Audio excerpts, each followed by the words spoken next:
Hello gamers, gnome deniers and other right-wing extremists. Today's episode of Spigazu is brought to you by the word teamwork. Teamwork! It's the oil of collective ineptitude, lubricating the gears of spectacular failures.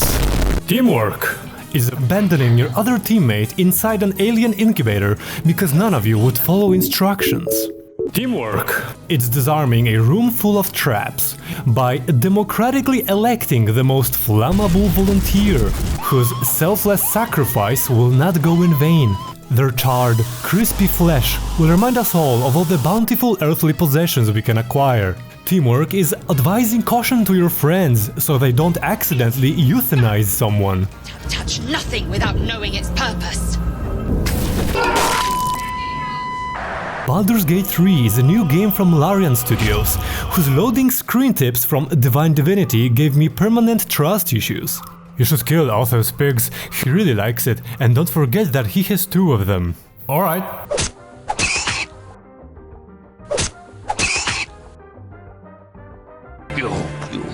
You mass murderer! You'll pay for this.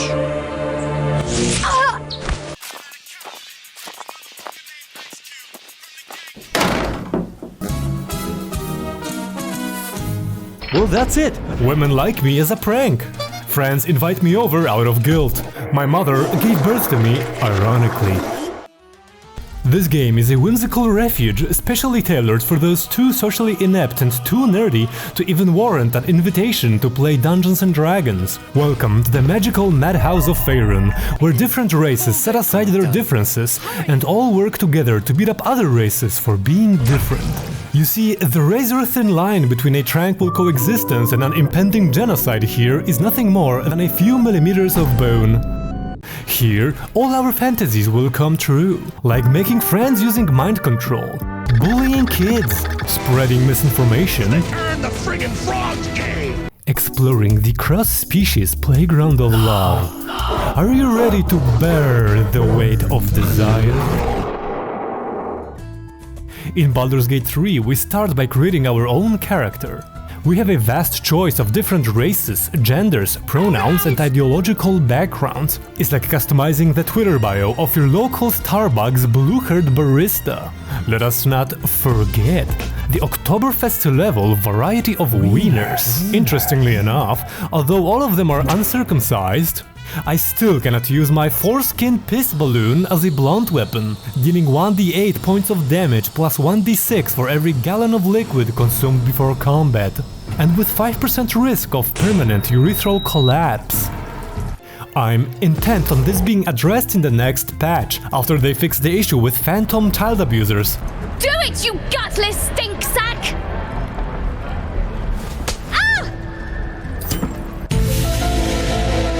Imagine being a disappointment to your parents, well into your afterlife.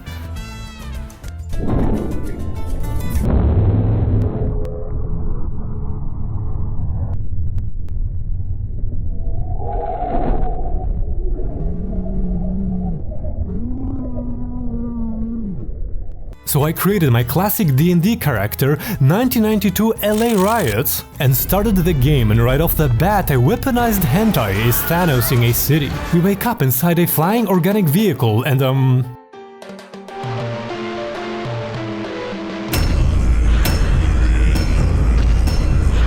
after I had gotten a medical degree from Scorn and attended alternative anatomy seminars in the Evil Within, I was hoping for some delightful fantasy adventure. But alas, once again, the enigmatic cosmic powers persistently conspire to serve as a ceaseless harbinger of my impending colonoscopy, as though our destinies had been cosmically entangled and interwoven from the very birth of time. So, to quote one of my, surprisingly successful dates, you must touch the sphincter in order to proceed.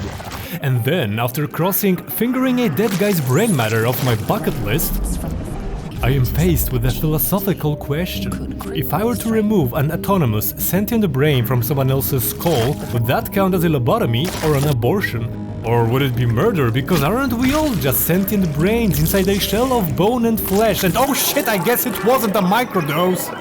So we crash the ship and immediately start making friends. Like a woman who hates us, a woman who hates us, annoying guy and an annoying guy. We find common ground by having the same alien STD that turns us into empaths with Bluetooth connection.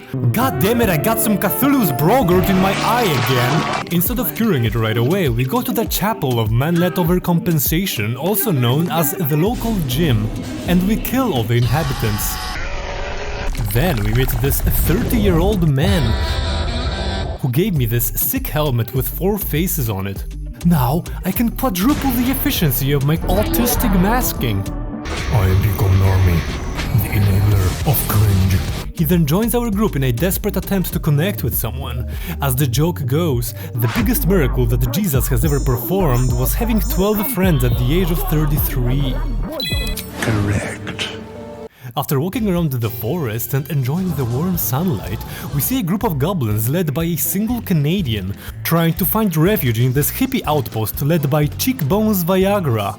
The druids of the Emerald Grove are fed up with the rampant goblin immigration and want our help in creating a Wakanda-styled isolationist ethno-state, where they could freely turn little boys into child soldiers, lock gingers in cages and put crackheads out of public sight. Lotions and potions. And the approach we shall take is a matter of our own choosing. Our choices, much like the choices we make in the real world, quite naturally draw the quiet judgment of others. Should you ever wish to, I don't know, accept yourself for who you are and be comfortable with your values. And although it's not acceptable to hurt kids, we can still bully them and traumatize them. The goblins will chase us to Baldur's Gate, and these kids know it. A warrior like you could lift their spirits. Listen up, kids, if you wish to fight goblins, remember to never let them catch you alive. Especially at your age, as your smooth, delicate bodies would make damn fine goblin incubators. Due to the high mother mortality rate among the goblin population, fetus transplants are now the norm. So what happens is that they open you up, carefully, so you don't pass out, and install an artificial uterus made of industrial glue and fresh maggots inside your stomach. Then they remove the dead mother's fetus from her cold, lifeless corpse and relocate it into your body for the next 9 months. It then feeds inside of you, kicking and squirming, and when it's ready, the baby chews its way out of your innards, usually following the thin bamboo feeding tube that was previously inserted in one of your eye sockets. Slowly, so we wouldn't pass out. This had happened to a friend of mine, but I couldn't get any more details. He was a bumbling mess, traumatized and barely functioning. Nobody felt any compassion towards him. People would spit on him and mock him for having been a filthy goblin incubator with a barren maggot womb. He died, alone and penniless, and all that was left of him were letters from debt collectors and an undeleted browsing history. And what's even sadder, he grew attached to his disgusting transplanted goblin fetus, so he also had to deal with the guilt of being an absent father. Hey kids, have you seen Bone Tomahawk? Good job. Little ears here far. I better take care of this. You're welcome. I appreciate that you can also educate them about the brutal reality of capitalism by mocking their business model and stealing their possessions. Look, I swear to you, these rings are the real deal. I promise, I'm not running a scam. Last chance. You want to look at my stuff or not? No, and I'm keeping the ring. You'll be sorry about this, scab. Count on it. Oh, who are you going to tell on me to? Your missing father? My father left. Or your sick mother? My mother, she's so sick. Good luck, kid. Also, Santa Claus is not real, and you will never own a house. Spigazoo pro tip for business owners. Crush your competition before they reach puberty. You know what, guys? Having kids ain't so bad. Sure, keeping your expired semen as a pet seems a bit, deranged. But hey, look at it that way. Portable adrenochrome dispensers. I'm sorry if this video seems cynical or mean-spirited. I'm actually feeling okay. It has nothing to do with the fact that my girlfriend fucking dumped me! This game evokes a peculiar sense of dissonance within me. It's undeniably polished and visually stunning, yet simultaneously incredibly intricate and overwhelming. My mind struggles to process the abundance of tiny icons, text boxes, mechanics and options in a game that doesn't look like shit. My intelligence remains uninsulted and my hand unheld. What is this? A well-made, faithful sequel to a beloved RPG series from 2 decades ago? Where is the giant quest arrow? Where are the tutorials? Where are the microtransactions? I want my intelligence insulted, as my intelligence tends to insult me. I hate that the game forces me to hoist myself out of the abyss of depression and sharpen my brain thorns to focus and get fully stuck in, instead of just letting the idiot-proof coding glide across the despair-smoothened surface of my brain.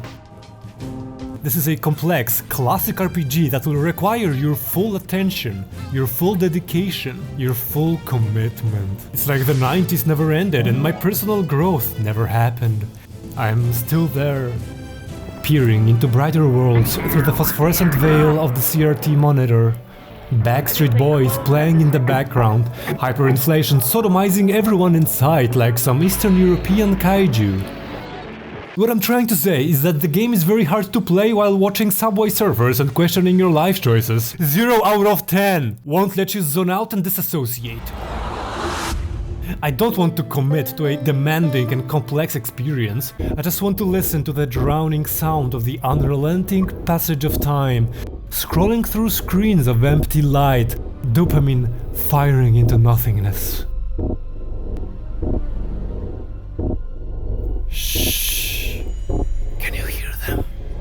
Those are opportunities passing by. Weren't they majestic?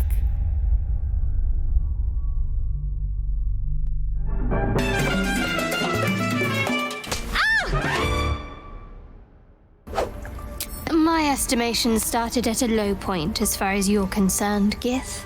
Seems like even those were too high. That's what she said. No, she really did say that. What did she mean by this? Leave your thoughts in the comments below. I think I can still win her back.